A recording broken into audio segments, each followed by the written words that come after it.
I'm being called out by the woman who uploaded the Blake Lively interview from 10 years ago that was released just after the premiere of It Ends With Us. I just wanted to mention this one woman because I don't believe in trashing other creators, but this one woman is spreading so much misinformation about me that I just had to call her out. So this woman here, Julia, is creating all these TikTok videos about me. Listen to her whole episode and I could find probably about 10 facts that were completely wrong. I mean, these things that people make up are just so beyond stupid. I decided I better also do a response video and clear up some of the things that she said in her video. Anyone who follows me knows that I do not do this for a living. I'm in Canada. I get nothing from my content. I just do it because I enjoy it, I love it, and I like interacting with you guys. So am I right all the time? Absolutely not. Do I get my facts mixed up? Of course I do sometimes. But this was not one of those times. I was giving my opinion on her releasing the video when she did and giving context to that. Before I even start defending myself, the very beginning of her video is actually wrong. I didn't say any of this. Starts off by saying that I'm not the person to spread conspiracy theories or misinformation. If you guys remember, the journalist, Kjeirsti Flaa, comes out and releases on YouTube a video of Blake's interview from 2016. That, in my opinion, spurred so much hate and so much misinformation. It was unbelievable. The first thing I want to clear up is I've never said she repeatedly asked Blake about her body. I stated that she commented on her belly bump once. Anyways, there's a bunch of other things she said in that video that is a complete lie. She said that I kept asking about Blake Lively's body or baby bump. First thing out of Kjeirsti's mouth is, so how's your baby bump or belly bump or something like that? And she's like, how's your belly bump? Right back. Like she kind of throws it right back at the reporter. And the reporter's like, because like she's tiny. The reporter wasn't big at all. And she's just making a point like, how do you like being asked about your belly? And then the second question she asks is about the clothing. It's a timepiece movie. And she's like, how did you feel about wearing them? And nowadays we wouldn't bat an eye at any of these comments, right? So the second one is that comment. And Blake looks to Parker Posey and she's like, do you think she'd be asking a man that question? And Kjeirsti Flaa's like, I actually would. And Blake's like, And they're just put off totally. I'd also like to point out that I did reach out to her on January 4th and ask if she'd like to speak with me sometime. I honestly was interested in hearing her side of the story because I really don't believe in coincidences, and her posting this just days after all of this drama with Blake Lively just seemed a bit too far-fetched. So I wrote her and I said, hi, Kjeirsti, I was just wondering if you would be interested in going live with me here on TikTok so we could chat about the Blake Lively, Justin Baldoni situation. Now, she had obviously watched my video from last year where I questioned the coincidence of her posting, and she said, I think I've seen your videos where you were trying to discredit me. Isn't that right? So I responded and said, I have never tried to discredit you. I have said that I don't believe you were part of your campaign, but I think whoever called you was. Now, this is an autocorrect I replaced in a minute. I've also said that you hadn't posted anything on your account for almost a year before the Blake Lively video, so I definitely think whoever called you had some sort of motive about them. So I fixed the typo here and said, sorry, that should have said, I don't believe you were part of his campaign.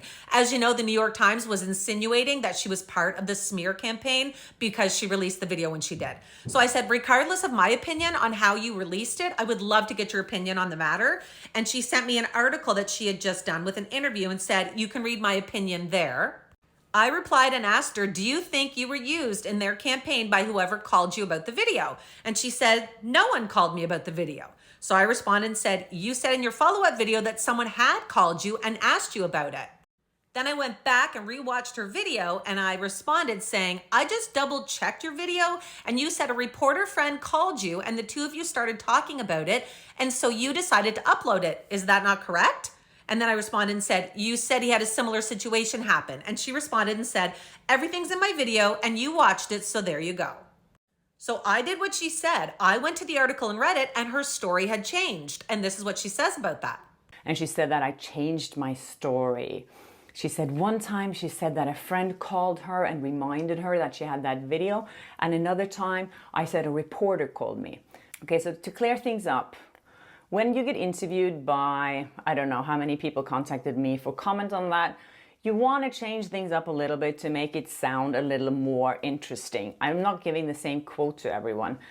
One of the main reasons I had such a hard time believing that this was a coincidence is because this woman was not active on social media, like at all. She hadn't posted on her TikTok account in 3 years. She hadn't posted to her YouTube account in a year. And the year before that, she only uploaded 5 videos. The year before that, I think it was 7. Like, she just was not active on her accounts.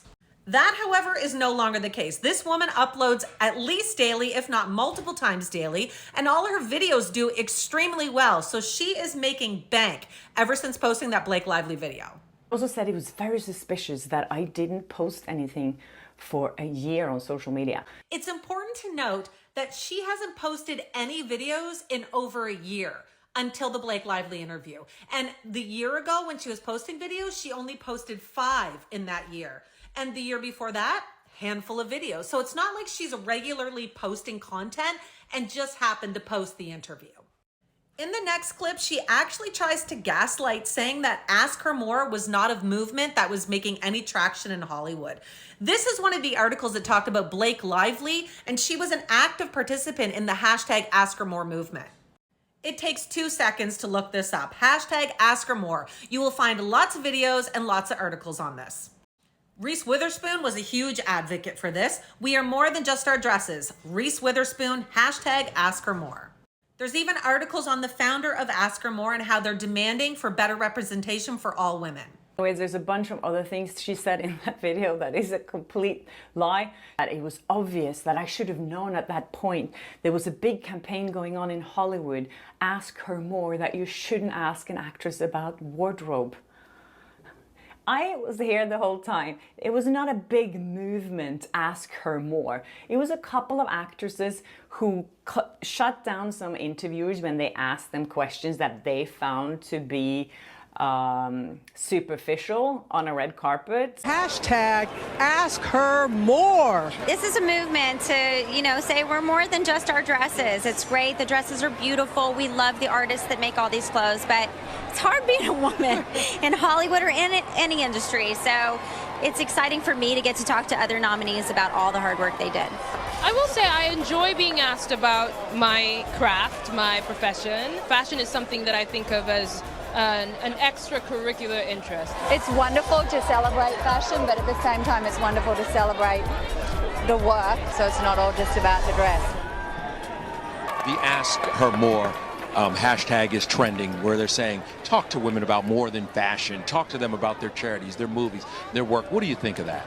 I think it's really important. I mean, I've tried to be, an activist. All of us have. It's great to kind of highlight the fact that women are multifaceted, that we can talk about the world as much as we can talk about our gowns. It's hashtag Ask Her More, where they're saying, ask the ladies about more than what they're wearing. What do you think about that? I think that's important. I think it's important to ask everybody more than what they're wearing, to ask them what they're thinking, what their work is about. The hashtag Ask Her More gained momentum after an Instagram post by Reese Witherspoon requesting more thoughtful questions of women on the red carpet. So in that last clip, she goes on telling us what Ask Her More is. In this next clip, she tells us she didn't even know what it was. I don't know. I never even heard about that movement. I remember just Scarlett Johansson said something in a press conference or at a junket to a journalist who asked her about wearing a tight bodysuit if she was wearing underwear under it, which I thought was inappropriate. But this whole movement that this woman is talking about never really made any impression on anyone here. So no, I 100% do not believe that this was a coincidence that she released the video when she did. I think it was done on purpose, and I think it shot her into the limelight. It is making her a ton of money, and she has no regrets.